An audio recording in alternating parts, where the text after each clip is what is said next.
Bike లో U turn చేసేవాళ్ళు మొత్తం 4 విధాలు. టైప్ 1 మనోళ్ళంతా బైక్ తోలేది ఏదో గేమ్ ఆడినట్టు తోలుతా ఉంటారు. కొంచెం కూడా భయమే లేకుండా జాలీగా తోలుతా ఉంటారు. మనోడికి బైక్ లో యూటర్న్ చేయాలంటే కూడా లైట్ గా బండిని వాల్చి యూటర్న్ చేసుకునేస్తాడు బా. అయినా మనోడికి ఇవంతా ఒక మ్యాటరే కాదు. కానీ చూసే వాళ్ళు మాత్రము టైప్ 2.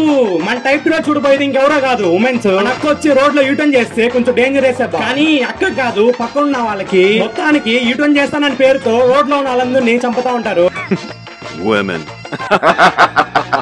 టైప్ 3 మన అందరూ ఫ్రెండ్స్ లో ఇలాంటి ఫ్రెండ్ ఖచ్చితంగా ఒకటి ఉంటాడు. బైక్ ని తిప్పరా అంటే ఒక 1/2 కిలోమీటర్ పోయి ఖాళీగా ఉన్న ప్లేస్ చూసి బైక్ తిప్పుకొని వస్తాడు. ఇక్కడే తిప్పొచ్చు కదా అని అడిగితే ప్లేస్ లేదురా, ఇక్కడ చిన్న ప్లేస్ ఉంది, ఇక్కడ బండి తిప్పలేమని మన దగ్గర కథలు చెప్తా ఉంటాడు. టైప్ 4 మనోళ్ళు బా వేరే లెవెల్ అని ఫుల్ గా తాగేసి చాలరా ఇంటికి పోదాం అని బండి ఎత్తుకుంటాడు. కానీ లోపలంతా ఎన్ని రౌండ్స్ వేసాడో తెలియదు, కానీ బండి తిప్పే లోపల అన్ని రౌండ్స్ వేస్తాడు. ఇంకేముంది పడుకోరా గాయ్స్. ఈ 4 టైప్స్ లో మీరు మర్చిపోయిన కమెంట్ చేయండి. So by guys.